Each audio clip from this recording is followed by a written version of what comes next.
Hello అండి, అందరూ ఎలా ఉన్నారు? ఈ వీడియోలో ఈపీఎఫ్ ఖాతాదారులకి మరొక ఇంపార్టెంట్ విషయం అండి. ఈపీఎఫ్ పాస్బుక్లో ఒక చిన్న అప్డేట్ అయితే వీడియోకి వెళ్ళే ముందు ఇలాంటి విషయాలు మీరు మన దేశ వీడియో కింద సబ్స్క్రైబ్ ఉంది అంటే ట్యాప్ చేసి మన ఛానల్ సబ్స్క్రైబ్ చేసి పక్కనే ఉన్న బెల్ బటన్ని యాక్టివేట్ చేయండి అన్నది కాకుండా లైక్ చేయండి.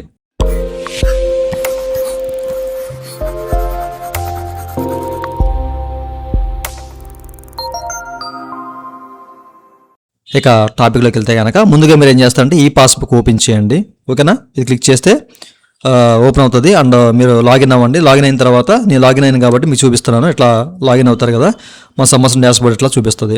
అయితే మీరు క్లెయిమ్ సెక్షన్లోకి వెళ్ళండి. క్లెయిమ్ సెక్షన్ క్లిక్ చేస్తే కనుక మీరు ఇక్కడ చూడొచ్చండి, this module is temporary unavailable, we regret the inconvenience అని చెప్పేసి ఇట్లా మనకైతే ఒక మెసేజ్ చూపిస్తుంది అనమాట.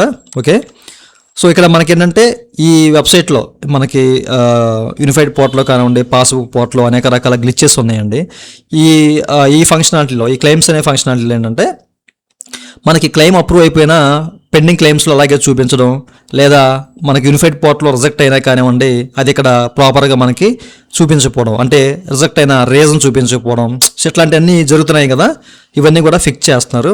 ఇది ఈరోజు రేపుల్లో మీకు అందుబాటులోకి వచ్చే అవకాశం అయితే ఉంది. చాలామంది మేము చూద్దామంటే మాకు ఇక్కడ ఇట్లా ఎర్రర్ వస్తుంది, ఎందుకు వస్తుందని చెప్పేసి అడుగుతున్నారు. మనకి ఇందులో గ్లిచెస్ ఉన్నాయి కాబట్టి ఒకటైతే సరి చేస్తున్నారు అనమాట. సో వెయిట్ చేయండి. మీకు ఏదైనా క్లెయిమ్ రిజెక్ట్ అయితే కనుక అది ప్రాపర్గా ఇక్కడ మనం చెక్ చేసుకోవాలి. ప్రాపర్గా ఎందుకు రిజెక్ట్ అయిందనే విషయం అయితే మనకి పాస్బుక్లో అయితే కనబడుతుంది. సో అది ఇట్లాంటివి కనబడట్లేదన్న ఉద్దేశంతో ఇలాంటివి మనకి ఏంటంటే చిన్న చిన్న మెయింటెనెన్స్ షెడ్యూల్స్ అనేవి జరుగుతూ ఉంటాయి అనమాట. పర్టికులర్ ఫంక్షనాలిటీలో మనకి మెయింటెనెన్స్ షెడ్యూల్ జరుగుతూ ఉంటుంది, అందుకే ఇలా చూపిస్తూ ఉంటుంది. 1-2 రోజులు మీకు సాల్వ్ అవుద్ది అనమాట. ఆ తర్వాత మీరు చెక్ చేసుకోండి, మీకు పెండింగ్లో ఉన్న క్లెయిమ్స్ అనేవి పోతాయి. అండ్ ఏదైనా క్లెయిమ్ రిజెక్ట్ అయితే కనుక ప్రాపర్గా మీకు ఎందుకు రిజెక్ట్ అయింది అనేది కూడా అప్డేట్ అవుతుంది. ఓకేనా, సో ప్రతి ఒక్కరు తెలియాలి ఈ విషయం అని ఉద్దేశంతో చెప్తున్నాను.